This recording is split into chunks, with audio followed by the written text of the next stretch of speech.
Bible insight question answer സെഷന്റെ 99-ാം എപ്പിസോഡിലേക്ക് എല്ലാ മാന്യ പ്രേക്ഷകർക്കും സ്വാഗതം. വിശുദ്ധ തിരുവെഴുത്തുകളെ ശ്രദ്ധയോടെ വായിക്കുകയും പഠിക്കുകയും ചെയ്യുന്ന ദൈവമക്കളുടെ മനസ്സിൽ സ്വാഭാവികമായി ഉണ്ടാകുന്ന സംശയങ്ങൾക്കും ചോദ്യങ്ങൾക്കും വേദപുസ്തക അടിസ്ഥാനത്തിൽ തന്നെ ഉത്തരം കണ്ടെത്തി പൊരുൾ തിരിച്ച് പ്രേക്ഷകരിലേക്ക് എത്തിക്കുക എന്നുള്ള ഉദ്ദേശത്തോടെയാണ് ഈ ക്വസ്റ്റൻ ആൻസർ സെഷൻ ഞങ്ങൾ നടത്തുന്നത്. കഴിഞ്ഞ എപ്പിസോഡുകളിലെല്ലാം തന്നെ പ്രേക്ഷകരിൽ നിന്ന് വന്ന അനേകം ചോദ്യങ്ങൾക്ക് വ്യക്തവും തൃപ്തികരവുമായ മറുപടി നൽകുവാൻ ഡോക്ടർ ബാബുജോൺ വേട്ടമല സാറിൽ കൂടി സാധിച്ചു. നിങ്ങളിൽ നിന്നും വരുന്ന കരുത്തുറ്റ ചോദ്യങ്ങൾ എന്നും ഞങ്ങൾക്ക് പ്രചോദനമാണ്. ഇന്നും നിങ്ങളുടെ ചോദ്യങ്ങൾക്ക് മറുപടി തരുവാനായി മാന്യ കത്രിദാസൻ നമ്മോടൊപ്പമുണ്ട്. Welcome to this session sir. ഇന്നത്തെ ആദ്യത്തെ ചോദ്യം ഒരു ജനറൽ ആയിട്ടുള്ള ചോദ്യമാണ്. പിതാവിനെയും പുത്രനെയും പരിശുദ്ധാത്മാവിനെയും വേർതിരിച്ച് കാണുവാൻ പറ്റും എന്ന് കഴിഞ്ഞ ഒരു എപ്പിസോഡിൽ സാർ പറഞ്ഞല്ലോ. എന്നാൽ ദൈവത്തിന്റെ സർവസമ്പൂർണതയും ദേഹരൂപമായി വസിക്കുന്നത് പുത്രനിൽ അല്ലയോ? അങ്ങനെയെങ്കിൽ കാണാൻ കഴിയുന്നത് ദൈവപുത്രനെ അല്ലേ? ഇതിന്റെ ഒരു വിശദീകരണം എന്താണ്?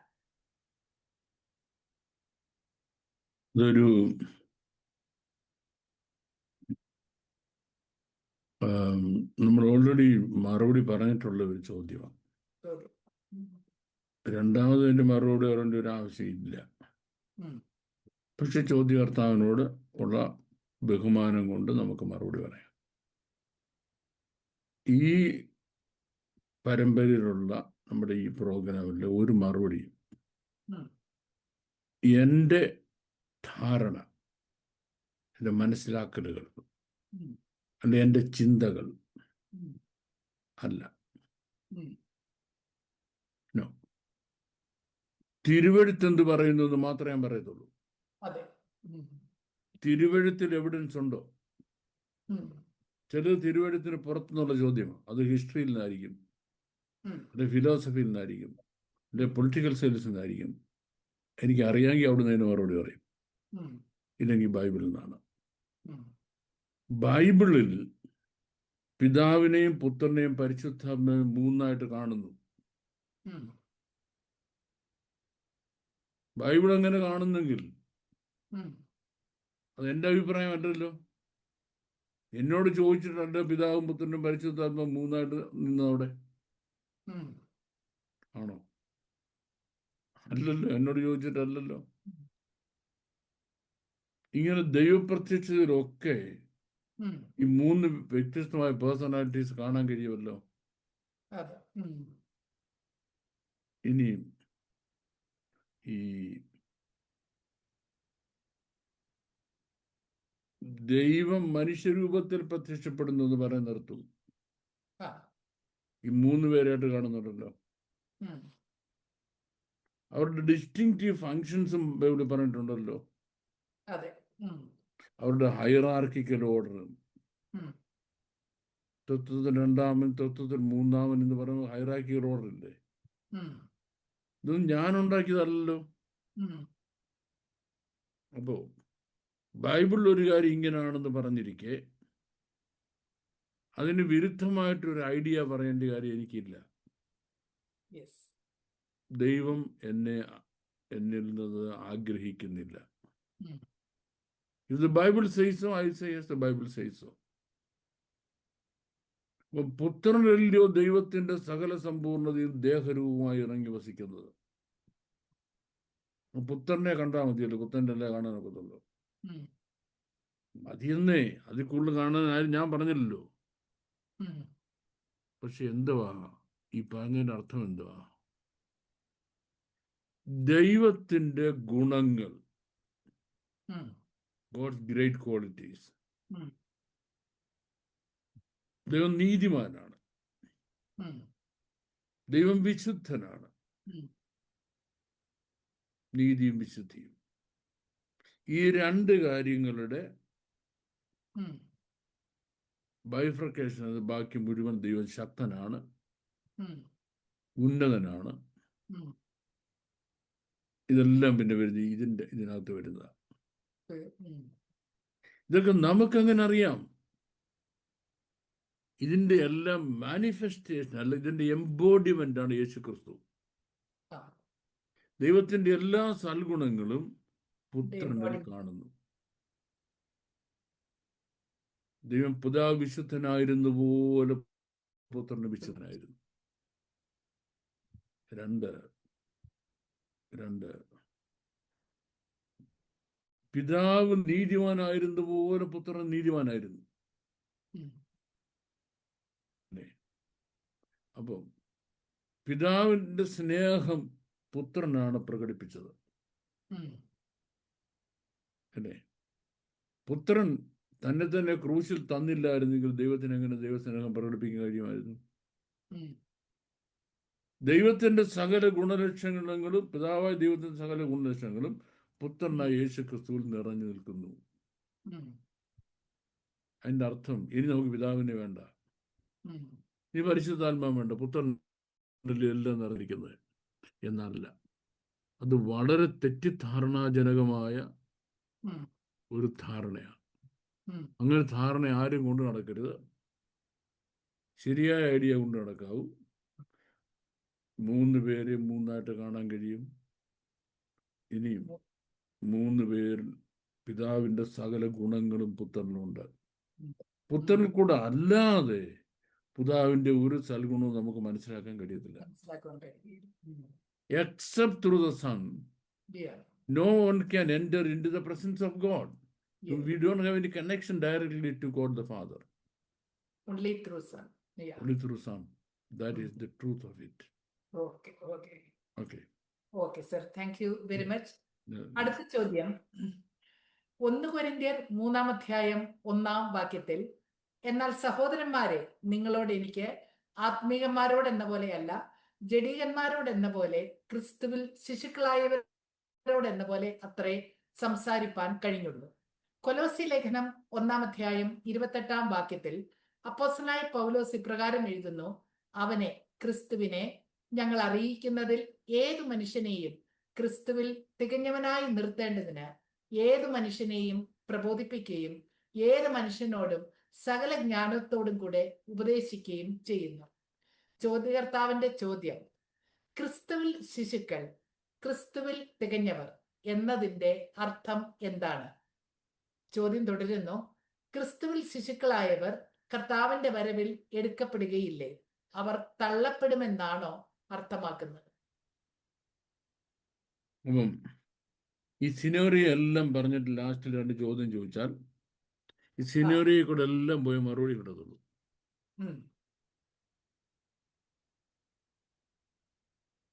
പൗലോസ് കൊരിന്ത്യർക്ക് ലേഖനം എഴുതുക. കഴിഞ്ഞ എപ്പിസോഡിൽ പറഞ്ഞു, കൊരിന്തി വന്നു, സഭ സ്ഥാപിച്ചു, പോയി.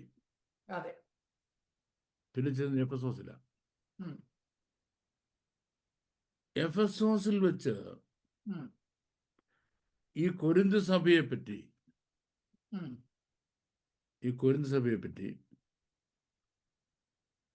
വളരെ മോശമായ കാര്യങ്ങൾ പൗലോസ് കേൾക്കുന്നു. വളരെ മോശമായ കാര്യങ്ങൾ കേൾക്കുക. ചേടാ, ഞാനിങ്ങോട്ട് പോന്നപ്പോഴത്തേക്ക് ഇവന്മാർ ഇതുപോലെ വഷളായി പോയല്ലോ. ദേഷ്യം വന്നു. പാപ്പറസിന്റെ ചുരുളെടുത്തിട്ട് ഒരൊറ്റ എഴുതാൻ എഴുതി. അത് വായി തോന്നി എല്ലാം എഴുതി. മനസ്സിലാ? അപ്പൊ എന്തൊക്കെ തോന്നുന്നു അതെല്ലാം എഴുതി അങ്ങോട്ട് അയച്ചു. ഇത് വായിച്ചപ്പോ ഇവർക്ക് അതിനേക്കാൾ അരിശം വന്നു. ഇവർക്ക് ഇതിനേക്കാൾ അരിശം വന്നു. അപ്പം അതെന്തുമായിരുന്നു? ബൈബാസിൽ ഒന്നാമത്തെ കാര്യം, അവരുടെ സഭയിലെ ഒരു മെമ്പറാണ് കൊളോയി എന്ന് പറയുന്ന ഒരു ഫാമിലി. അവര് പൗലോസിനെ കാണാൻ എഫെസോസിൽ വന്നു. പൗലോസിനെ കാണാനല്ല, അവർ എഫെസോസിൽ വന്നതാണ്. പൗലോസിനോട് ഈ സഭയിൽ നടക്കുന്ന കാര്യങ്ങളെല്ലാം പറഞ്ഞു ഏൽപ്പിച്ചു. കേട്ട പരിചയം വന്നു. അത് കഴിഞ്ഞിങ്ങനെ ഇരിക്കുമ്പം ആ സഭയിൽ നിന്ന് 3 പേര് പൗലോസിനെ കാണാൻ വന്നു. ഓക്കെ. ആ. അപ്പോൾ കാണാൻ വന്നപ്പോൾ അവര് ഒരു വലിയ കത്തുമായിട്ടാണ് വന്നേക്കുന്നത്. ഉം. കത്തിനകത്ത് പറഞ്ഞാൽ ഞങ്ങൾ ആത്മീയ വരങ്ങൾ എങ്ങനെയാണ് വ്യാപാരം ചെയ്യേണ്ടത്, ആത്മീയ വരങ്ങൾ എങ്ങനെയാണ് വ്യാപാരം ചെയ്തത്. ഇവന്മാരുടെ ഈ കൊള്ളരാഴിയെ പറ്റി ഒന്നും കത്തിനകത്തില്ല. ഉം. വലിയ വലിയ ആത്മീയ കാര്യങ്ങളാണ് ചോദിക്കുന്നത്. ഉം. കണ്ടല്ലോ, കൊരിന്തിൽ നിന്ന് വരുന്ന പല ആളുകളും പൗലോസിനായിട്ട് ഉം. ഇവരുടെ സഭയിലെ കാര്യം പറയാൻ തുടങ്ങി. ഉം. ഇവരുടെ സഭ ഒന്നാമത് ഇവര് സഭ കൂടിയാൽ അടിയാ. ഉം. എന്തിനാ ഒരുത്തൻ പറയുന്നത്, പൗലോസാണ് എൻ്റെ ലീഡർ. മറ്റും പറഞ്ഞു എൻ്റെ ലീഡർ അപ്പല്ലോസാണ്. ഉം. വേറെ പറഞ്ഞു എൻ്റെ ലീഡർ പത്രോസാണ്. വേറെ എൻ്റെ ലീഡർ ബർന്നബാസാണ്. ഞങ്ങൾ യേശു ക്രിസ്തുവിൻ്റെ കീഴിലാണ്, ഇവർ ആരും കൂടെ അല്ല. ഇത്രയും കൂട്ടരതിനകത്ത് നിമ്മർ തമ്മിൽ ഇന്നും അടിയാ. അതുകൊണ്ട് തിരുവത്താഴത്തിന് മുമ്പ് അടിച്ച് ഫിറ്റാകേണ്ട വരുന്നത്. മനസ്സിലായി? അടിച്ച് ഫിറ്റാ. തിരുവത്താഴം കഴിയുമ്പോഴേക്കും അവിടെ എല്ലാം ഛർദ്ദിച്ച് നാശമാക്കും. ബന്ധുപുസാരാ, സഭായമാ. നീ അതും പോട്ടെ. ഇച്ചിരി പ്രായമുള്ള ഒരു അപ്പച്ചനുണ്ട്. അപ്പച്ചൻ ഈയിടെ പോയി ഒരു ചെറുപ്പക്കാരത്തെ കെട്ടി. അപ്പം ഒരു ദിവസം പുള്ളി സന്ധ്യക്ക് കുളിയെല്ലാം കഴിഞ്ഞ് മെമ്പർന്നത്തെ കാണാനില്ല. എന്നെ ചോദിച്ചു പുള്ള മൂത്ത മോൻ തന്നെ അടിച്ചുകൊണ്ട് പോയത്. ഇവരെല്ലാം ഒരു സഭയിലെ മെമ്പേഴ്സാ. ഇവരെല്ലാം ഒരു സഭയിലെ മെമ്പേഴ്സാ. അരിശം വന്നു. അപ്പോഴാണ് കത്തെഴുതിയത്. കത്തെഴുതി നേരിട്ട് അറിയണമെന്ന് അങ്ങോട്ട് ഇരുന്നു. ഇമാർ പൗലോസിനെ ഓടിച്ചു, ശരിക്കും ചീത്ത പറഞ്ഞ് ഓടിച്ചു. ഇവിടെ വന്നപ്പോൾ സഹിക്കാൻ വയ്യ. സഹിക്കാൻ എന്തെന്നറിയാമോ? ഇവർക്കൊരു കത്തോട് എഴുതാൻ തീരുമാനിച്ചു. അത് ആദ്യം എഴുതിയ കത്താണ് 1 കൊരിന്ത്യർ ലേഖനം എന്ന് പറയുന്നത്. നമ്മുടെ ബൈബിളിൽ ഇല്ല അത്. നമ്മുടെ ബൈബിളിൽ അതില്ല. രണ്ടാമതൊരു കത്തെഴുതി കുഞ്ഞിനെ വിളിച്ച് തിമോത്തിയോസിനെ, ഈ കത്ത് നീ അവിടെ കൊണ്ട് കൊടുക്കണം എന്ന് പറഞ്ഞു. കണ്ടല്ലോ, അതാണ് നമ്മുടെ കയ്യിലുള്ള 1 കൊരിന്ത്യർ. അപ്പൊ 1 കൊരിന്ത്യർ ലേഖനം നമ്മുടെ ഇല്ല. നമ്മുടെ ഉള്ള 1 കൊരിന്ത്യർ എന്ന് പറഞ്ഞാൽ 2 കൊരിന്ത്യരാണ്. ആ 2 കൊരിന്ത്യർ പറയാ നമ്മുടെ ഉള്ള 1 കൊരിന്ത്യർ. നിങ്ങളോട് എനിക്ക് പ്രായമുള്ളവരുണ്ട് എന്ന രീതിയിൽ ഇടപെടാൻ കഴിയത്തില്ല. കാര്യം വല്ല വിവരം ഉണ്ടെങ്കിൽ കള്ളു കുടിച്ച് ഫിറ്റ് ആയിക്കൊണ്ട് സമാജത്തിന് വരും. കൂടാ എടാ, വല്ല വിവരം ഉണ്ടെങ്കിൽ അടി ഉണ്ടാക്കണം അതിനകത്ത്. വല്ല വിവരം ഉണ്ടെങ്കിൽ ഒരുത്തൻ അപ്പന്റെ ഭാര്യയെ വെച്ചുകൊണ്ടിരിക്കുന്ന പോലെ. എന്നിട്ടോ ആ നീചനെ പുറത്താക്കാൻ നിങ്ങൾക്ക് മനസ്സിലില്ല. എടാ, ആ നീചനെ നിങ്ങളുടെ അടുത്ത് പുറത്താക്കണ്ടായോ? അത് നിങ്ങൾ ചെയ്യുന്നില്ല. ഈ നിങ്ങളെ എങ്ങനാ ഞാന് ഗ്രോണപ്പായിട്ട് അഡൽട്സ് ആയിട്ട് കാണുന്നത്? പോയിന്റ്. അപ്പൊ അതാണ് അവിടെ അങ്ങനെ എഴുതാൻ കാരണം. ഈ നീചനെ എങ്ങനെ അഡൽട്ടായിട്ട് കാണാൻ കഴിയും? കാരണം അഡൽട്ട് ബിഹേവിയർ അവരുടെ ഭാഗത്ത് വരുന്നില്ല. They behave in a very very very low level of behaviour. ഇനിയും നമ്മൾ ഒരാൾ യേശു ക്രിസ്തുവിന്റെ സുവിശേഷം പറഞ്ഞ് ദൈവഭാഗത്ത് കൊണ്ടുവന്ന് ക്രിസ്തുവിൽ വീണ്ടും ജനിപ്പിക്കുക. ഒരമ്മ ഒരു കുഞ്ഞിനെ പ്രസവിച്ചതുപോലെ. അമ്മയ്ക്ക് 2 ചോയ്സ് ഉണ്ട്. ഒന്ന് കളഞ്ഞിട്ടോ, അല്ലെങ്കിൽ വളർത്താം. ഈ ഒരു കുഞ്ഞിനെ ഗർഭം ധരിച്ച് പ്രസവിക്കാൻ അമ്മയ്ക്ക് എത്ര കഷ്ടപ്പാടുണ്ട്. അതിനേക്കാൾ എത്രയോ കൂടുതലാണ് അവനെ ഒരു ഫുൾ മാൻ ആയിട്ട് മാറ്റാനുള്ളത്. You agree with me? അയ്യോ, ഒരു കൊച്ചു കുഞ്ഞിനെ അതിനെ 1 വയസ്സായാലും 2 വയസ്സാക്കുമ്പോഴത്തേക്ക് തള്ളയുടെ തോപ്പല പൊളി. താത്തുമൊക്കെ പിന്നെ കീ എന്ന് പറഞ്ഞങ്ങോട്ട് ജീവിതല്ലിക്കാൻ തുടങ്ങും. ഇതില് എപ്പോഴും കയ്യിലിരിക്കണം. എന്നാലും പകൽ മുഴുവൻ ഇത് ഉറക്കമാണ്. രാത്രി നമ്മൾ ഉറങ്ങാന്ന് കഴിഞ്ഞാലോ ഒപ്പം വിട്ട് കഴിയും. ഓർക്കമുണ്ടോ? ഇങ്ങനെ ഊണുമുറക്കവും ഇല്ലാതാണ് ഈ തള്ള ഇതിനെ വളർത്തുന്നത്. ശരിയായ കുഞ്ഞുങ്ങളെ വളർത്തുന്ന അമ്മമാര്, ശരിയായ രീതിയിൽ മക്കളെ വളർത്തുന്ന അമ്മമാരുടെ കാര്യം പറഞ്ഞാൽ ഇതുപോലെയാണ് ഒരാൾ ദൈവഭാഗത്ത് വന്നു കഴിഞ്ഞാൽ അവരെ വളർത്തുന്നത്. ദൈവിക വിഷയങ്ങൾ, ദൈവസംബന്ധമായ കാര്യങ്ങളിൽ ക്രിസ്തു എന്ന തലയോളം വളർത്തണം. ക്രിസ്തു എന്ന തലയോളം വളർത്തണം. അതിന് അയാളെ പറ്റിയുള്ള ദൈവ ഉദ്ദേശം, ദൈവം അയാളിൽ നിന്ന് എന്തെല്ലാം പ്രതീക്ഷിക്കുന്നു, അയാൾ എങ്ങനെ ജീവിക്കണം, അതിനെ നമുക്ക് രണ്ടായിട്ടും തിരിക്കാം. ഒന്ന് ക്രിസ്ത്യൻ ബിലീഫ് എന്നും, രണ്ട് ക്രിസ്ത്യൻ ബിഹേവിയർ എന്നും. ക്രിസ്ത്യൻ ബിലീഫും ക്രിസ്ത്യൻ ബിഹേവിയറും. ബിഹേവിയർ ക്രിസ്തുവിന്റെ പെരുമാറ്റം പോലെ, സ്വഭാവം പോലെ ആകണം. സ്വഭാവ വൈശിഷ്ട്യം. രണ്ട് ബിലീഫ്, പിതാവായ ദൈവത്തിൽ പുത്രൻ എന്ത് വിശ്വാസം ഉണ്ടായിരുന്നു അതേപോലെ ഈ വിശ്വാസിക്കും ദൈവത്തിൽ വിശ്വാസം ഉണ്ടാകണം. ആ ലെവലിലാകുന്നത് വരെ അധ്വാനിക്കുക ഈ പാസ്റ്റർ.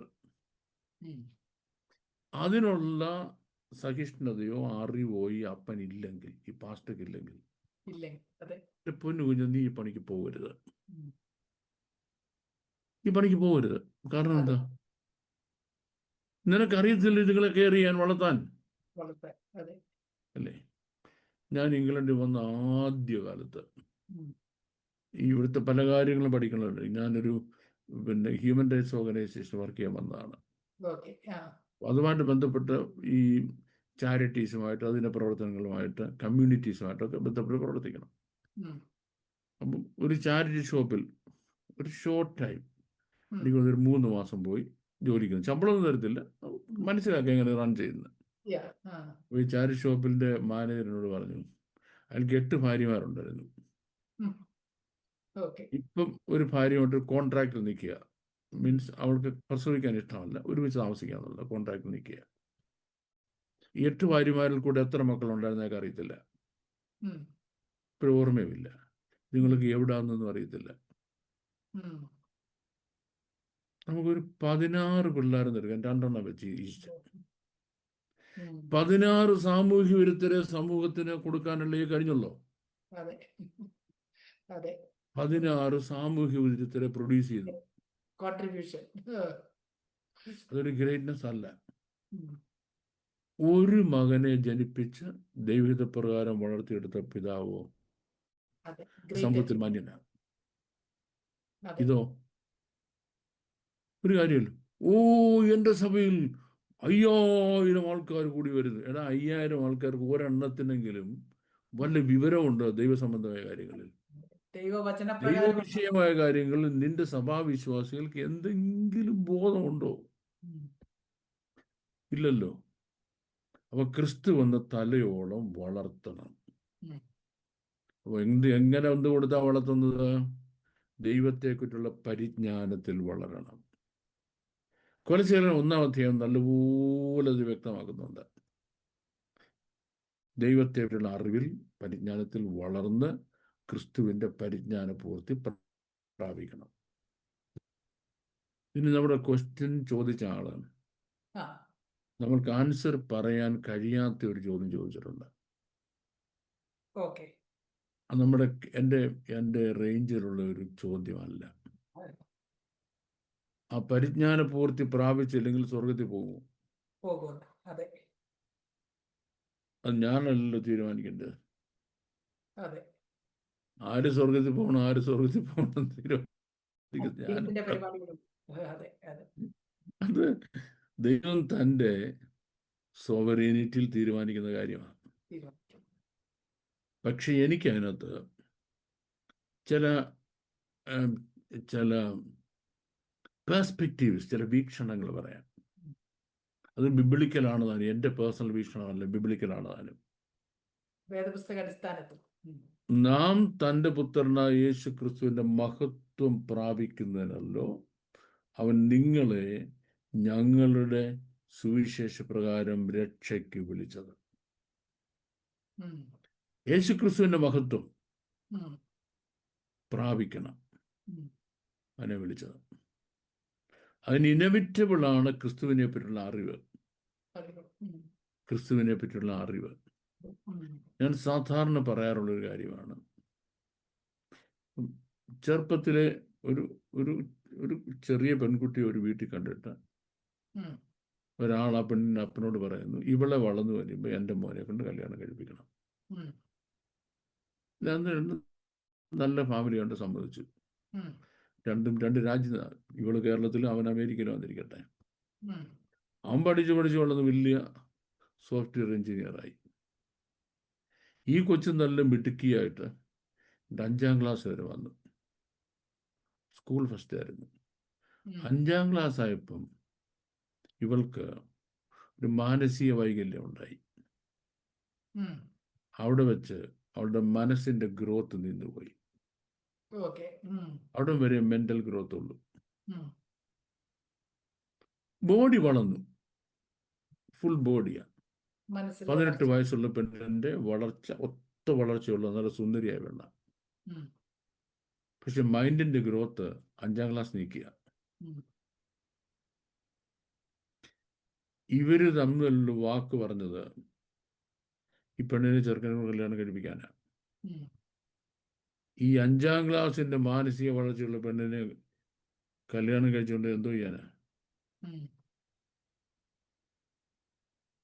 ഇവിടെ ഒരു വാക്ക് പറഞ്ഞ വാക്കായിരിക്കണം. കല്യാണം ഉറച്ചതാ, നമ്മൾ തമ്മിലുള്ള വാക്ക നടത്തി വെക്കത്തുള്ളൂ എന്ന് പറഞ്ഞാൽ നടത്താൻ പറ്റുമോ? ആ ചെറുക്കനോടും പെണ്ണിനോടും കാണിക്കുന്ന ദ്രോഹമില്ലയോ അത്? അവളെ സംബന്ധിച്ച് വീട്ടിൽ തേച്ചു പാത്രം കഴുകും, തുണി കഴുകും, കഞ്ഞി വെക്കും, കറി വെക്കും, അമ്മയുടെ കാല് തുരുവി കൊടുക്കും, അപ്പനിട്ട് കുളിക്കാൻ വെള്ളം ചൂടാക്കി കൊടുക്കും, അതെല്ലാം ചെയ്യും. പശുവിനെ കറക്കും, തൊഴുത്തും വൃത്തിയാക്കും. അതിനുള്ള മാനസിക വളർച്ചയായിട്ടുള്ളൂ. ഇത്രയുള്ള മാനസിക വളർച്ചയായിട്ടുള്ളൂ. അപ്പൊ ഇതിനെ കല്യാണം കഴിക്കുമെന്ന് ചോദിച്ചാൽ കഴിക്കുമായിരിക്കും ചിലര്. തൻ്റെ പുത്രനെ മന്ദബുദ്ധിയെ കൊണ്ട് കല്യാണം കഴിപ്പിക്കും എന്ന് പിതാവാദിയം ചെയ്യുമെന്ന് ചോദിച്ചാൽ എനിക്കറിയത്തില്ല. I don't know. എനിക്ക് അതിൻ്റെ ഒരു മറുപടി പറയാൻ I don't have that wisdom എന്ന് പറയുന്നത് നല്ലത്. അപ്പൊ പിന്നെ എനിക്കെന്താ വിസ്ഡം ഉള്ളത്? മന്ദബുദ്ധികളാകരുത്. ആത്മീയ ഗോളം ഇന്ന് ഈ ഡൗൺ സിൻഡ്രോം കൊണ്ട് നിറഞ്ഞിരിക്കുക. ഡൗൺ സിൻഡ്രോം അറിയാമല്ലോ. ഡൗൺ സിൻഡ്രോം കൊണ്ട് നിറഞ്ഞിരിക്കുക. കാരണം ഭേദാഭേദങ്ങളെ പറ്റിയുള്ള അറിവുണ്ടായി അത് പറഞ്ഞു കൊടുത്ത് മനുഷ്യനെ ദൈവികത പ്രവർത്തനം വളർത്താൻ കഴിയുന്ന ദൈവദാസന്മാരുടെ എണ്ണം പൊടുന്നതിന് താണുപോയി. പൊടുന്നവന് ക്വിക്കായിട്ട് നാടുപോയി. അപ്പൊ ഈ വിഷയത്തെ പറ്റി ഞാൻ ഒരുപാട് അന്വേഷിക്കുകയും പഠിക്കുകയും ചെയ്തതാണ്. പ്രത്യേകിച്ച് ഞാൻ ഈ ഇംഗ്ലണ്ടിലായതുകൊണ്ട് ഇങ്ങനെയുള്ള ഒരു പ്രയോജനപ്പെടുത്താനാണെങ്കിൽ എല്ലാവരും അങ്ങനെ പ്രയോജനപ്പെടുന്നില്ല.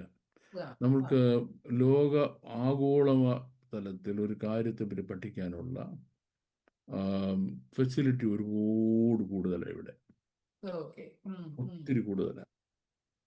പഠിക്കണമെന്ന് ആഗ്രഹമുണ്ടെങ്കിൽ അങ്ങനെയുള്ളവർക്ക് ഇപ്പോൾ ഒരുപാട് കാര്യങ്ങൾ അറിയാൻ കഴിയും. ഈ വിശുദ്ധ തിരുവെഴുത്തുകൾ തങ്ങൾക്ക് അറിയാവുന്നത്രയും പഠിച്ച് ആത്മീയ ശുശ്രൂഷ ചെയ്യുകയും അതിനോടൊപ്പം വചനം പഠിച്ച് വളരുകയും ചെയ്യുന്നതായിരുന്നു പാസ്റ്റർമാർ പണ്ട്. അവർക്കൊരു മിനിമം നോളജ് കൊണ്ട് അവർ ശുശ്രൂഷ ആരംഭിക്കും. അവർക്ക് തന്നെ അവർ ഗ്രേഡ് വർദ്ധിപ്പിച്ചുകൊണ്ടിരിക്കുക. അതിനൊന്ന് അവരുടെ പ്രാർത്ഥന ദൈവവചന ധ്യാനവും, 2 അവർ ഉൾപ്പെട്ടിരിക്കുന്ന സഭ അവർക്ക് ട്രെയിനിങ് കൊടുക്കും. പാസ്റ്റേഴ്സ് സെമിനാറുകളും കോൺഫറൻസും ക്ലാസ്സുകളും വെച്ച് അപ്ഗ്രേഡ് ചെയ്തുകൊണ്ടിരിക്കും. അത് അവരിൽ നിന്ന് വന്ന് വിശ്വാസികളിലേക്ക് വരും. ആ നോളജ് വിശ്വാസി വളർന്നുകൊണ്ടിരുന്നു. അപ്പോൾ ഒരു 8-10 വർഷം ഒരു സഭയിൽ വിശ്വാസിയായിരിക്കുന്ന ആള് ഒരു പാസ്റ്റർക്കുള്ള അറിവുണ്ട് അയാൾക്ക് ഒരു കാലത്ത്. അത് പിന്നെ വന്ന് ഈ സെമിനാരികൾ എന്ന കൺസെപ്റ്റ് ഉണ്ടല്ലോ, ബൈബിൾ കോളേജ് സെമിനാരികളായല്ലോ. സെമിനാരിയുടെ സിലബസിൽ ബൈബിൾ ഇല്ല. അമേരിക്കയിലെ സായി പിടിച്ച് വലിയ മുട്ടം പുസ്തകങ്ങളാണ്. അത് പഠിച്ച് ഈ പ്രോജക്റ്റ് റിപ്പോർട്ടും തീസീസും ഒക്കെ എഴുതി കൊടുക്കും. മനസ്സിലായി? സ്നാനത്തെ പറ്റിയുള്ള തീസീസ് സ്നാനപ്പെടുത്താൻ അറിയത്തില്ല. തിരുവത്താഴത്തെ പറ്റി അവൻ വലിയ എന്താണ് ഒരു ഒരു ഒരു തീസിസ് എഴുതി സമർപ്പിക്കും. തിരുവത്താഴം എടുക്കേണ്ട എങ്ങനെയാണെന്ന് അറിയത്തില്ല. മനസ്സിലായി? അപ്പം വചനം അറിയാൻ വയ്യാത്ത ഒരു വലിയ കൂട്ടം ചെറുപ്പക്കാര് MTH MD ഒക്കെ എടുത്ത് വലിയ ക്വാളിഫിക്കേഷനുമായിട്ട് ദൈവസഭകൾക്കകത്ത് വന്നു. അപ്പോൾ സഭകൾ ബൈ ആൻഡ് ലാർജ് ഒരു പോളിസി എടുത്തു, പാസ്റ്റർ മിനിമം ബൈബിൾ ഗ്രാജുവേറ്റ് ആയിരിക്കണം. സെക്യുലർ ഗ്രാജുവേഷനും ഇംഗ്ലീഷും. ഇംഗ്ലീഷ് പറഞ്ഞില്ല, കുഴപ്പം എന്താ? അത് എനിക്കറിയാൻ വയ്യാത്ത. ഇംഗ്ലീഷ് എന്ന് പറഞ്ഞാൽ ദൈവത്തിൻ്റെ ഭാഷയാണ്. പാസ്റ്റർ ഇംഗ്ലീഷ് ഫ്ലുവൻ്റ് ആയിരിക്കണം. പിന്നെ പാസ്റ്റർ MTH ആയിരിക്കണം. ഇപ്പോഴാണ് ഒരു 100-150 രൂപയൊക്കെ കൊടുക്കാമെന്നുണ്ടെങ്കിൽ രാവിലെ കൊണ്ട് കൊടുത്ത ഉച്ചയാകുമ്പോൾ MTH കിട്ടും. ഇഷ്ടംപോലെ സാധനങ്ങളുണ്ട്, ഇഷ്ടം പോലെ ഉണ്ട്. MTH എന്ന് പറഞ്ഞാൽ ഇഷ്ടം പോലെ ഉണ്ട്. ഞാനാണ് പറയും, ടോയ്ലറ്റ് പേപ്പറിന് ഇച്ചിരൂടെ ഒരു ഉപയോഗമുണ്ട്. മേടിക്കുന്ന ടോയ്ലറ്റ് പേപ്പറിന് അതിൻ്റെ ഉപയോഗമുണ്ടല്ലോ, ഇതിനത്ര ഉപയോഗം പോലുമില്ല.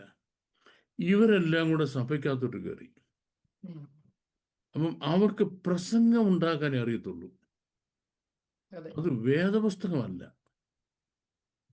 ഇപ്പം വേദപുസ്തകം ഒരു വാക്യം എടുക്കും, എന്നിട്ട് അതിനെപ്പറ്റി ആളിങ്ങനെ പറഞ്ഞു, ഇയാളിങ്ങനെ പറഞ്ഞു, മറ്റവനിങ്ങനെ പറഞ്ഞു, മറിച്ചവനിങ്ങനെ പറഞ്ഞു എന്നെല്ലാം പറഞ്ഞ് നെറ്റും ഇൻ്റർനെറ്റും എല്ലാം നോക്കിയിട്ട് ഒരു പ്രസംഗം ഉണ്ടാക്കും. ദൈവവചനമല്ല പ്രസംഗം. ആ പ്രസംഗം ദൈവവചനമേ അല്ല.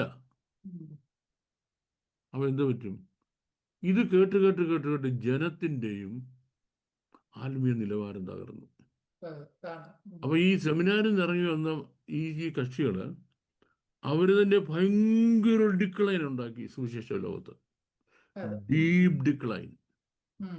വചനം അറിയാൻ പറ്റാത്ത ഒരു വലിയ കൂട്ടം ആളുകൾ സുവിശേഷകരായി മാറി. അത് അവരുടെ കുഴപ്പമല്ല. ആ സമൂഹത്തിലുണ്ടായ ഒരു ഇന്നവിറ്റബിൾ ഈവിളാണത്. കുറെ കൂടെ ഭാഷ പറഞ്ഞ വെസ്റ്റേൺ ഇൻഫ്ലുവൻസ് ആണ്. കാര്യം ഇതെല്ലാം ഈ തിയറിയെല്ലാം ഉണ്ടാക്കിയ സാഹിബ്മാരില്ലയോ.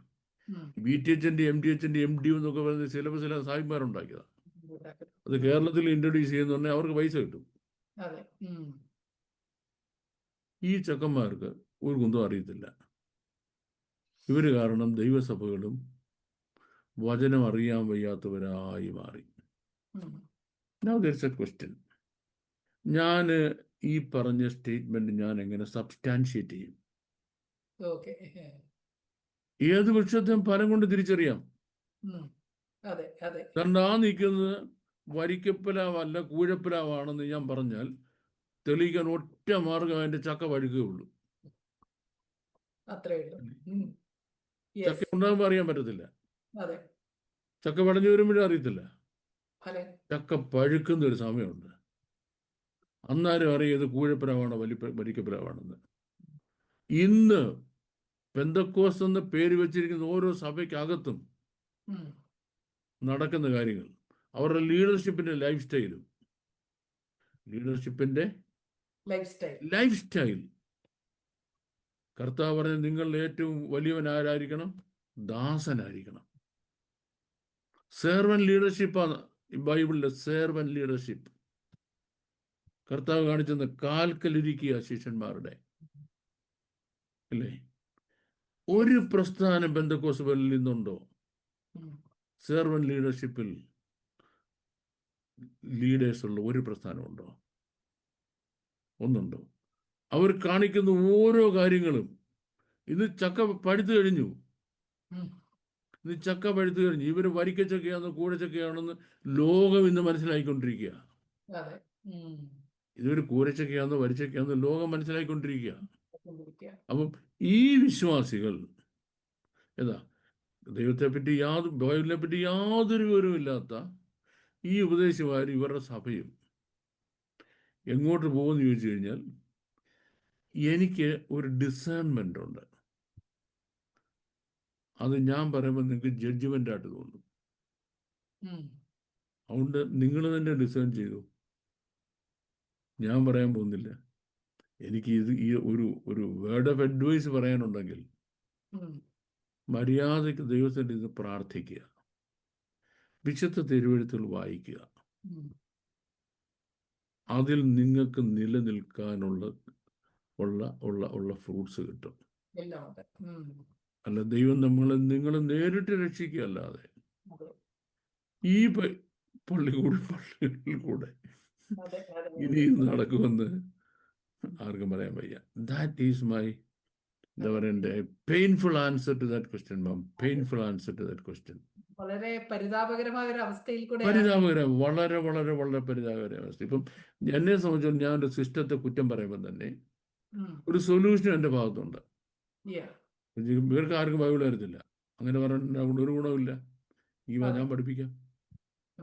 അതുകൊണ്ടാണ് വേദപുസ്തകം മുഴുവൻ പൊരുൾ തിരിച്ച് അതിൻ്റെ എബ്രായ മൂലഭാഷയുടെ അടിസ്ഥാനത്തിൽ പൊരുൾ തിരിച്ച് തിരുവെഴുത്തുകൾ പഠിപ്പിച്ചു കൊടുക്കുന്ന നമ്മുടെ സിസ്റ്റമാറ്റിക് ബൈബിൾ സ്റ്റഡി എന്നതിൻ്റെ പ്രോഗ്രാം നടന്നത്. കാരണം ആൾ ബൈബിൾ പഠിക്കണം. നിങ്ങൾക്ക് ആർക്കും ബൈബിൾ അറിയത്തില്ല, ഞാൻ ഇവരെ കുറ്റം പറയണമെന്ന് വല്ല കാര്യമുണ്ടോ? എനിക്ക് എത്രയോ നല്ലത് അപ്പോൾ കയറി വാ, ഞാൻ Bible പഠിപ്പിക്കാന്ന് പറയുന്നതല്ലേ. That's what we are doing. That's the need of the hour. Yeah. Yes. Thank you very much, sir. അടുത്ത ചോദ്യം. പുറപ്പാട് പുസ്തകം 4-ാം അധ്യായം 11-ാം വാക്യത്തിൽ യഹോവ മോശയോട് പറയുന്ന ഒരു ഭാഗമാണ്, മനുഷ്യന് വായ് കൊടുത്തതാ അല്ല ഊമനെയും ചെകിടനെയും കാഴ്ചയുള്ളവനെയും കുരുടനെയും ഉണ്ടാക്കിയതാ യഹോവയായ ഞാൻ അല്ലയോ? യാക്കോബിന്റെ ലേഖനം 1-ാം അധ്യായം 13-17 വാക്യങ്ങളിൽ ദൈവം ദോഷങ്ങളാൽ പരീക്ഷിക്കപ്പെടാത്തവൻ ആകുന്നു, എല്ലാ നല്ല ദാനവും തികഞ്ഞ വരമൊക്കെയും ഉയരത്തിൽ നിന്ന് വെളിച്ചങ്ങളുടെ പിതാവിങ്കിൽ നിന്ന് ഇറങ്ങി വരുന്നു. കഴിഞ്ഞ ഒരു എപ്പിസോഡിൽ ഇപ്രകാരം സാർ പറയുണ്ടായി, ദൈവം ഒരിക്കലും ഒരു മനുഷ്യനെ ഡിഫക്റ്റീവായി ഒരു ന്യൂനതയോടെ സൃഷ്ടിക്കുന്നില്ല. അമ്മയുടെ ഗർഭത്തിൽ വെച്ച് കടന്നു പോകുന്ന ചില പ്രോസസ്സിൽ കൂടി ചില ഡിസബിലിറ്റീസ് ഉണ്ടാകുന്നു എന്ന് പറഞ്ഞല്ലോ. ഇത് അവരുടെ പാപം എന്നാണ് ഉദ്ദേശിക്കുന്നത്. തുടരുന്നു. യോഹന്നാന്റെ സുവിശേഷം 9-ാം അധ്യായം 1 മുതൽ 3 വരെയുള്ള വാക്യങ്ങളിൽ യേശു കടന്നു പോകുമ്പോൾ പിറവിയിലെ കുരുടനായ ഒരു മനുഷ്യനെ കണ്ടു. അവന്റെ ശിഷ്യന്മാർ അവനോട്, റബ്ബി, ഇവൻ കുരുടനായി പിറക്കത്തക്കവണ്ണം ആർ പാപം ചെയ്തു, ഇവനോ ഇവന്റെ അമ്മയപ്പന്മാരോ എന്ന് ചോദിച്ചു. അതിന് യേശു, അവനെങ്കിലും അവന്റെ അമ്മയപ്പന്മാരെങ്കിലും പാപം ചെയ്തിട്ടില്ല, ദൈവ പ്രവൃത്തി അവങ്കൽ വെളിവാകേണ്ടതിനത്രേ. ഇതിന്റെ ഒരു വിശദീകരണം എന്താണ്? ഓക്കെ, അപ്പം ഇന്നത്തെ വിശദീകരണം, ദൈവം തൻ്റെ കരങ്ങൾ കൊണ്ട് നിലത്തെ പൊടിയിൽ നിന്ന് ചെളിയെടുത്ത് ഫോം ചെയ്താണ് മനുഷ്യന്റെ ബോഡി, ബസാർ എന്ന് പറയുന്നത്. ദൈവം തൻ്റെ വായിൽ നിന്ന് മനുഷ്യന്റെ മൂക്കിൽ ഊതിയതാണ് മനുഷ്യന്റെ നെഫഷ് അല്ലെങ്കിൽ ദേഹി എന്ന് പറയുന്നത്. മനുഷ്യന്റെ ആത്മാവെന്ന് പറയുന്നത് ഈ നെഫഷിലോട്ട് ദൈവം ആക്കി മനുഷ്യൻ്റെ അകത്ത് കൊടുക്കുക, ആത്മാവ്. അതിനെപ്പറ്റി ഉള്ള സ്റ്റഡി ഉണ്ട്. അത് ബിബ്ലിക്കൽ സൈക്കോളജി എന്നൊരു സബ്ജക്റ്റിലാണ് ആ സ്റ്റഡി ഉള്ളത്. അത് ഞാൻ വർഷങ്ങൾക്ക് മുമ്പ് ഇവിടെ വന്നപ്പോൾ എനിക്ക് പഠിക്കാൻ കഴിഞ്ഞു. പിന്നെ അതിന് സ്റ്റുഡൻസ് ഇല്ലാത്തതുകൊണ്ടോ ഇൻട്രസ്റ്റ് എന്തൊക്കെയോ ഉണ്ട്, ആ കോഴ്സസ് ഒന്നും അങ്ങനെ കോഴ്സ് പഠിപ്പിക്കുന്നില്ല. സ്നോവെയർ എനിവെയർ, ഈവൻ ഈ ഇംഗ്ലണ്ടിലോടത്തുമില്ല. അമേരിക്കയിലെ കാര്യം ഞാൻ ഒരുപാട് അന്വേഷിച്ച് നോക്കി. ബിബ്ലിക്കൽ സൈക്കോളജി ആ സച്ച് ഇല്ലെന്ന് എനിക്കറിയാൻ കഴിഞ്ഞത്. നമ്മൾ ആ സബ്ജക്റ്റ് പഠിക്കുമ്പോൾ മാത്രമേ നമുക്ക് ഈ മൈൻഡിൻ്റെ ഡെവലപ്മെൻറ്റും മൈൻഡിൻ്റെ ഡീവിയേഷൻസും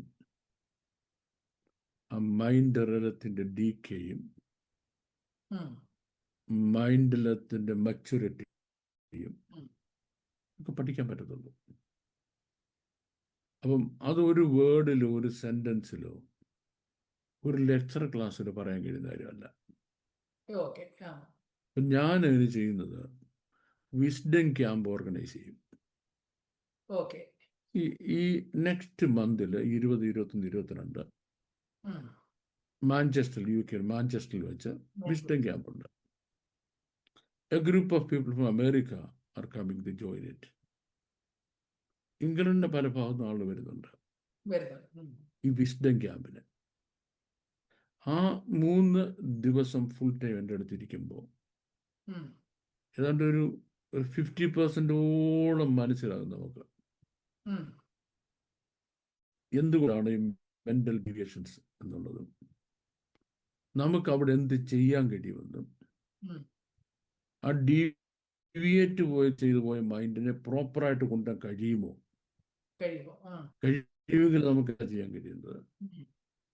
ഇതെല്ലാം ബൈബിളിൽ പറഞ്ഞിട്ടുണ്ട്.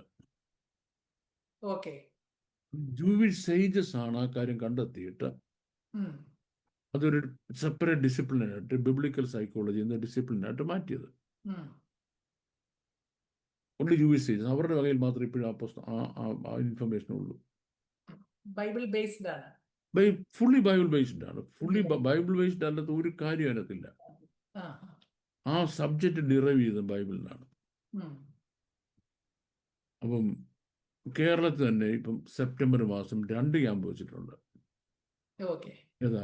ഈ വിസ്ഡം ക്യാമ്പ്. ഇത് പഠിക്കാൻ ദൈവം ആയുസ് ചെയ്യുന്നത്തോളം എല്ലാ വർഷവും കഴിയുന്നത്തോളം രാജ്യങ്ങളിൽ പോയി വിസ്ഡം ക്യാമ്പ് സംഘടിപ്പിക്കണമെന്നാണ്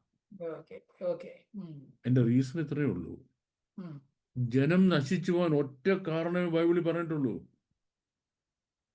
ഉപവാസം ഇല്ലാഞ്ഞിട്ടും പ്രാർത്ഥന ഇല്ലാഞ്ഞിട്ടും അഭിഷേകം ഇല്ലാഞ്ഞിട്ടും അന്യഭാഷ ഇല്ലാഞ്ഞിട്ടും പവർ ഇല്ലാഞ്ഞിട്ടും പ്രസംഗം കുറവായതുകൊണ്ടും വചനജ്ഞാനം കുറവായതുകൊണ്ട് പോലുമല്ല, മറിച്ച് പരിജ്ഞാനമില്ലാത്തതുകൊണ്ട് എൻ്റെ നശിച്ചു പോകും. വിവരമില്ല. ഭയങ്കര അഭിഷിക്തന്മാരാ, പക്ഷെ വിവരദോഷമാണ് കാണിക്കുന്നത് മുഴുവൻ. വിവരമില്ലെന്നുള്ള ഒറ്റ കാരണം കൊണ്ട് ജനം നശിച്ചു പോവുക. ഇവിടെ ഞാൻ പറഞ്ഞല്ലോ, നിനക്കൊന്നും വിവരമല്ല, നീയൊക്കെ നശിച്ചു പോവാണെന്ന് ഞാൻ പറഞ്ഞിട്ടൊരു കാര്യമില്ല. Do I have an alternative? എനിക്കൊരു ഓൾട്ടർനേറ്റീവ് എൻ്റെ ഉണ്ടോ? Yes. Come and join the wisdom camp. എല്ലാ വർഷവും നടക്കുന്ന വിസ്ഡം ക്യാമ്പിൽ നിങ്ങൾക്ക് പങ്കെടുക്കാം. Spend 3 days with me, 3 days and nights. You learn all these things. ഏതാ? From beginning to end. ഒരു മനുഷ്യൻ്റെ ആത്മാവ് അവൻ്റെ ഉള്ളിൽ ഫോം ചെയ്യുന്നത് മുതൽ അവൻ ദൈവത്തിൽ അവസാനിച്ചെന്ന് ചേരുക. അതുവരെയുള്ള ജേണി ഉണ്ടല്ലോ, ജേണി ഓഫ് ദി മൈൻഡ്. ആ ജേണി ഓഫ് ദി മൈൻഡ് എന്ന വിഷയം എവിടെയൊക്കെയാണ് ഡീവിയേഷൻ ഉണ്ടാകാവുന്നത്, ആ ഡീവിയേഷൻ എങ്ങനെ തിരിച്ച് റൈറ്റ് പാത്തിലേക്ക് കൊണ്ടുവരാം, ഇതിലാണ് ഇത് പഠിപ്പിക്കുന്നത്. അപ്പം ദ തിങ് ഈസ്, ആവശ്യമുള്ളവർക്ക് വരാൻ പഠിക്കാം. ഇപ്പം കർത്താവ് പറയുന്നത് കേൾക്കാൻ ചെവിയുള്ളവൻ കേൾക്കട്ടെ എന്ന് പറഞ്ഞാൽ ചെവിയില്ലാത്തവരാരും ഇല്ല. മനസ്സുള്ളതാണ്. മനസ്സുണ്ടോ? വന്ന് ജോയിൻ ചെയ്തോ, പഠിച്ചോ, your life will be better. ഇല്ലയോ, നീ ഇപ്പം കാണിക്കുന്ന ചെപ്പടി വിദ്യകളും വേറെയുള്ള കാണിച്ചുകൊണ്ട് മുന്നോട്ട് പോവുക. That's all. ഇപ്പം ചോദ്യകർത്താവിനോട് നമുക്ക് പറയാനുള്ളത്, ഇത് ബിബ്ലിക്കൽ സൈക്കോളജി എന്ന വിഷയത്തിൽ നമ്മൾ പഠിക്കുന്ന ഭാഗമാണ്. അപ്പം അത് മുഴുവൻ നിങ്ങൾ പഠിക്കണമെന്ന് ഞാൻ പ്രതീക്ഷിക്കുന്നില്ല. നിങ്ങൾ ശ്രമിക്കുകയും ചെയ്യും, നടക്കുന്ന കാര്യമല്ല. So difficult. ഞാൻ പഠിച്ചിട്ടുള്ള സബ്ജക്ട്സിൽ മോസ്റ്റ് ഡിഫിക്കൽട്ട് എന്ന് പറയുന്നത് ബിബ്ലിക്കൽ സൈക്കോളജിയാണ്. ഓക്കെ. ഇപ്പം എൻ്റെ കൊളീഗ്സ് കൂടെ പഠിപ്പിക്കുന്നവരുണ്ടല്ലോ, ആ പഠിപ്പിക്കുന്ന ആളിനോട് കഴിഞ്ഞ ഞാൻ ഡിസ്കസ് ചെയ്ത്, നമുക്ക് ഇതിൻ്റെ ഒരു 1 year ഡിപ്ലോമ കോഴ്സ് ഈ ആളുകൾക്ക് ഒന്ന് കൊടുക്കാമോ ഇംഗ്ലണ്ടിൽ നിന്ന് ചോദിച്ചു. വെൽ, ഇപ്പം നമ്മൾ വർക്ക് ചെയ്യുകയാണെങ്കിൽ നമുക്കൊരു 1 year diploma course in biblical psychology എന്ന സബ്ജക്റ്റ് പഠിപ്പിക്കാം. അപ്പോൾ അത് പഠിച്ച് പാസ്സാകുന്നവർക്ക് ഈ സബ്ജക്റ്റ് എല്ലാം പഠിപ്പിക്കുകയും ചെയ്യാം. There can be thousands of teachers in the field. അപ്പോൾ ഞാനിപ്പോൾ ഓൾറെഡി ബൈബിള് പൊരുൾ തിരിച്ച് ഹീബ്രുവിൽ നിന്ന് എഴുതുകയും പിന്നെ സിസ്റ്റമാറ്റിക് ബൈബിൾ സ്റ്റഡി പഠിപ്പിക്കുകയും പിന്നെ നമ്മുടെ ഈ പ്രോഗ്രാം കൊണ്ടല്ലോ ഇടയ്ക്ക് എനിക്ക് ഇനി ബൈബിളിക്കൽ സൈക്കോളജിയിൽ ഒരു ഡിപ്ലോമ കോഴ്സുകൾ നടത്താൻ കഴിയുമോ എന്നുള്ളത് എനിക്കറിയത്തില്ല. Well, God in heaven knows. അപ്പം അത്ര ആഴമായ ഡിഫിക്കൽട്ടായ ഒരു ടോപ്പിക്സിൻ്റെ ബേസിലാണ് നമ്മുടെ ചോദ്യകർത്താവ് ഈ ചോദ്യം ചോദിച്ചത്. ലളിതമായിട്ട് അതൊന്ന് പറഞ്ഞു കൊടുക്കാമെന്ന് ചോദിച്ചു കഴിഞ്ഞാൽ അതിനകത്തൊരു ലളിതമായ സംഗതിയില്ല. ലളിതമായിട്ട് എന്നെ കൊല്ലരുത് എന്ന കഴുത്തങ്ങ് കണ്ടിച്ചു തരെ, ചാകരുത് തലയും കണ്ടിച്ചങ്ങ് മാറ്റി തന്നിച്ചാൽ ലളിതമായിട്ട് എന്ന് പറയാനുള്ള കാര്യമാണ്. ഇത് ലളിതമായിട്ടൊന്ന് പറഞ്ഞുതരാൻ അതിനകത്ത് ലാളിത്യമൊന്നൊരു സംഗതി അതിനകത്ത് ഒരിടത്തും ഇല്ല. അതായത് കഷ്ടകരമായ കാര്യം. ദൈവരാജ്യം സ്വർഗരാജ്യം എന്നത് വിശുദ്ധ തിരുവെഴുത്തിൽ കാണുന്ന പദങ്ങളാണല്ലോ. ഇവ രണ്ടും ഒന്നാണോ അതോ വ്യത്യസ്തമാണോ? യെസ്, ഇവ രണ്ടും ഒന്നാ. ഞാൻ മുമ്പ് പറഞ്ഞു എന്ന എൻ്റെ വിശ്വാസം. ദൈവരാജ്യവും സ്വർഗരാജ്യവും ഒന്നാ. പക്ഷെങ്കിൽ ദൈവം എന്ന വേർഡ് വാഗുകൊണ്ട് പറഞ്ഞാൽ ദൈവം ദേഷ്യപ്പെടും. വാഗുകൊണ്ട് പറഞ്ഞ ദൈവം ദേഷ്യപ്പെടും. നമുക്ക് എന്ത് ചെയ്യാൻ പറ്റും? ദേഷ്യപ്പെട്ടു, അയ്യോ പാവം അവനോട് ദേഷ്യപ്പെടും ദൈവത്തോട് ആരെങ്കിലും പറയാൻ പറ്റുമോ? അപ്പോൾ നമ്മൾ എന്ത് ചെയ്യുക? മാക്സിമം ദൈവം എന്ന വേർഡ് ഇത് എവിടുന്നുണ്ടായതാ നമുക്കറിയത്തില്ല. ദൈവം പറഞ്ഞത് തൻ്റെ നാമം വിളിച്ചപേക്ഷിക്കാനാണ്. തൻ്റെ നാമം വിളിച്ചപേക്ഷിക്കാനാണ് ദൈവം പറയുന്നത്. പക്ഷേ ബാബേൽ പ്രവാസത്തിൽ തിരിച്ചു വന്ന യഹൂദന്മാർക്ക് അവർക്ക് തോന്നല് നമ്മൾ ദൈവത്തെ ദൈവം എന്ന് വിളിച്ചാൽ ദൈവത്തിന് ദേഷ്യപ്പെടും. എന്ത് ചെയ്യുക? അതിന് പകരം മറ്റു പല വേർഡ് ഇടുക. അപ്പൊ അഡനായി എന്നും ഹഷം എന്നും യുദ്ധഹൈ വാവുഹൈ എന്നും ഇങ്ങനെ പല കാര്യങ്ങളും അതിന് പകരം കൊണ്ടുവന്നു. ദൈവം എന്ന് പറയാതിരിക്കാൻ എലോക്കീം എന്ന് കൊണ്ടുവന്നു, ദൈവം എന്ന് പറയാതിരിക്കാൻ. അത് കഴിഞ്ഞപ്പം അപ്പൊ പിന്നെ ദൈവത്തിന്റെ രാജ്യത്തെ പറ്റി പറയുമ്പോഴോ നമുക്ക് അതിന് പകരം സ്വർഗമെന്ന് പറയാം. അപ്പൊ എന്ത് ചെയ്തു? ദൈവരാജ്യം എന്നുള്ള വേർഡ് പറഞ്ഞാൽ ദൈവം എന്ന് പറയേണ്ടി വരുമല്ലോ എന്ന് പേടിച്ച അന്നത്തെ യഹൂദന്മാര് ദൈവരാജ്യത്തിന് സ്വർഗരാജ്യം എന്ന് തിരുത്തിയിട്ടു. അപ്പം നമ്മൾ സുവിശേഷങ്ങൾ വരുമ്പോ മത്തായി എഴുതുന്നത് യഹൂദന്മാർക്ക് വേണ്ടിയാ. മത്തായിയുടെ സുവിശേഷം മുഴുവനും ദൈവരാജ്യം എന്ന വേർഡ് കൊടുക്കുന്നില്ല, സ്വർഗരാജ്യം എന്ന് കൊടുക്കുന്നുള്ളൂ. നമ്മളിപ്പം കോടതിയിൽ നിൽക്കുമ്പം ബഹുമാനപ്പെട്ട കോടതി എന്നല്ല പറയുന്നുള്ളൂ. ബഹുമാനപ്പെട്ട കോടതി എന്ന് പറയുന്നത് സ്വർഗരാജ്യം, സ്വർഗമേ ചെവിക്കൊള്ളണം. അത് യഹൂദന്മാരുടെ രീതിയാണ്. ആയിക്കോട്ടെ, അവന്മാർ അങ്ങനെങ്കിലും പിടിച്ചെന്ന് ഗുണപ്പെട്ടോണം ദൈവം കണ്ടിട്ട്. ജാതികൾക്ക് ആ ബോധമില്ലല്ലോ, ബോധമൊന്നുമല്ല, ആ ഒരു പ്രോബ്ലം ഇല്ലല്ലോ. അപ്പം ബാക്കി സുവിശേഷങ്ങളും മർക്കോസും ലൂക്കോസും ദൈവരാജ്യം എന്നാ പറയുന്നത്, മത്തായി സ്വർഗരാജ്യം എന്നാ പറയുന്നത്. യഹൂദനായോണ്ട് യഹൂദന്മാർക്ക് എഴുതുന്നത് കൊണ്ട് രണ്ടും ഒന്ന് തന്നെയാണ്. There isn't any difference at all between them. Thank you very much sir. ഈ സെഷൻ ഇവിടെ പൂർത്തിയാകുന്നു. തുടർന്നും വേദപുസ്തക അടിസ്ഥാനത്തിലുള്ള നിങ്ങളുടെ സംശയങ്ങളും ചോദ്യങ്ങളും സ്ക്രീനിൽ കാണുന്ന നമ്പറിൽ ഞങ്ങളെ അറിയിക്കാവുന്നതാണ്. ബാബു സർ അതതിന്റെ സമയത്ത് അതിനുള്ള മറുപടി നൽകുന്നതായിരിക്കും. May God bless you. Thank you once again.